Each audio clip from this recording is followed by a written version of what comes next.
Hello, today we'll be talking about a project that KOICA and World Vision implemented for 4 years from 2019 to 2022 to reduce poverty, commercialization of natural farming, and strengthening market linkages for improved livelihood status and economic empowerment of producers including vulnerable persons in Batticaloa district. Let's take a look at how the project came about, what it is, what we've accomplished, and what we've learned from it. Batticaloa district, eastern Sri Lanka. Nestled along a beautiful coastline, the country is on a path of recovery and rebuilding after 30 years of civil war. The eastern province of Sri Lanka has a high poverty rate compared to the national average. In Batticaloa district in particular, the poverty rate was 14.3%, creating an urgent need for resettlement and community development. This is a traditional agricultural region, but the infrastructure and distribution system were not fully established, making it difficult for farmers to escape poverty. In addition, all of the country's chemical fertilizers were being imported, and the high cost of purchasing them was reducing agricultural productivity. Furthermore, Sri Lanka's ongoing foreign exchange crisis and food and energy crisis have weakened local government capacity. WFP even projected that by 2022, agricultural production in Sri Lanka as a whole would reach its lowest level since the 2017 famine, leaving 6.3 million people food insecure. Against this backdrop, World Vision was implementing a 10 to 15-year integrated development project in the region. The previous 2 phases of the project had successfully established eco-friendly farming methods and established a sales system. Therefore, this 3rd phase of the project was designed to expand the target area, strengthen the distribution value chain, and ultimately improve farmers' incomes.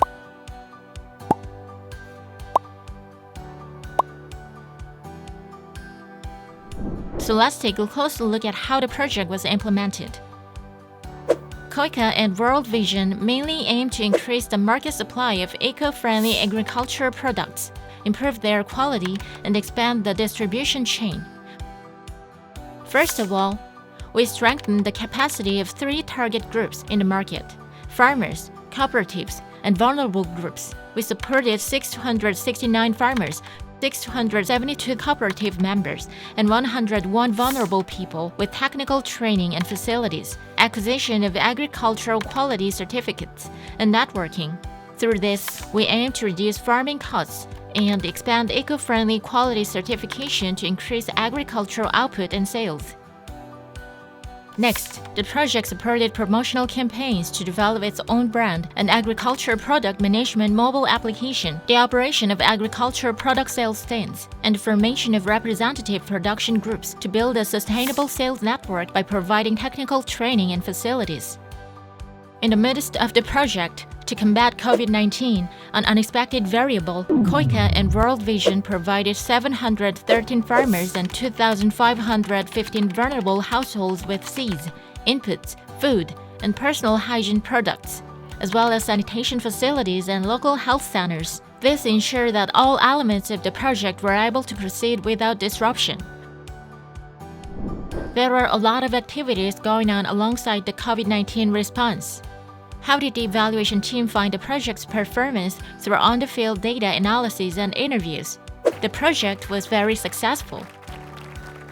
First of all, the production of 5 major agriculture products increased by an average of 301%, exceeding the target of 120%. In addition, a total of 1,488 vulnerable people were employed for more than 6 months through the program, which is higher than the initial target of 1,200. Although job creation through the formation of farming groups for vulnerable groups fell short of the original target, it contributed to the strengthening of the production materials part of the value chain, which is a weak part of the value chain, and a structure was formed to continue delivery of these materials to eco-friendly farmers. For the acquisition of quality certification, the proportion of farmers with private PGS certification was found to be 53%, below the target of 80%. But the evaluation team found that at this stage, PGS quality certification is unlikely to have a direct impact on the achievement of the project outcomes of increased market supply and improved quality of eco-friendly agricultural products. The target for sales of eco-friendly produce was set at an average of $26 per week, and based on the underlying survey, the average weekly income from the sale of produce for the 674 respondents was approximately $32.50, which was overachieved 125% against the target. Overall, the program exceeded 4 of the 5 planned deliverables and confirmed that the value chain was monetizing. Furthermore, the benefits were being equitably distributed among value chain participants, with no one group monopolizing the benefits. Then how did KOICA and World Vision make these changes? Based on the evaluation team's findings, it has been analyzed that there were 3 main factors for the success of this project. First, we found that the local networks and accumulated capacities built in the first and second projects were transferred to the third project. The local experts who carried out the first project continued to carry out the project until the third project, which ensured the sustainability of the project. The scalability of the third project was strengthened by supporting the beneficiary farmers of the original project to pass on their farming methods to other farmers. Second, we were able to increase the on-the-ground realism of the plan through careful field research. In particular, we analyzed the eco-friendly agricultural value chain and Batticaloa district in advance by using a local expert organization and reflected the results in the project plan. This allowed us to create a business plan that was both timely and localized. Finally, it aligned the interests of the value chain participants. Batticaloa district is a Muslim-majority district, which made it difficult for Hindu beneficiary farmers to conduct direct sales activities. By connecting the direct sales outlets with the local government and Muslim salespeople, they were able to sell their produce and then share the profits with each other, removing the religious barrier. This alignment of interests has also been observed to contribute to social cohesion in the Batticaloa district, which has a long history of civil war and intermittent religious conflict. So how can KOICA and World Vision make a better difference in the future? The evaluation team suggested 2 areas of improvement. First, they suggested sharing the project's model with the Sri Lankan government, NGOs, and farmers, and systematically scaling up the project. This is because it can generate interest from local governments and farmers, and peer-to-peer learning among farmers can help build confidence to make the project successful. They also suggested that a casebook of the project's experiences and results should be provided to NGOs and local governments looking to implement eco-friendly farming methods in Sri Lanka. The success of the project means that it'll be a useful reference for the transition to eco-friendly agriculture. Next, they recommended further research on the secondary changes caused by the project. For example, it is important to study the impact of eco-friendly farming on various aspects such as soil change, climate change response, and the promotion of social capital in the community.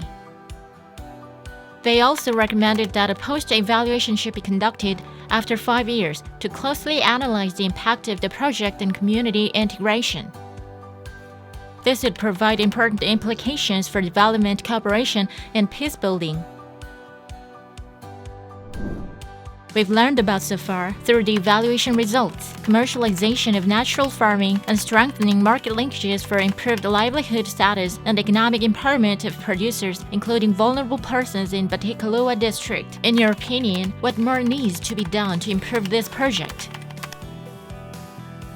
Please share your thoughts in the comments to help ensure that KOICA's projects contribute to sustainable economic development and peace in Sri Lanka.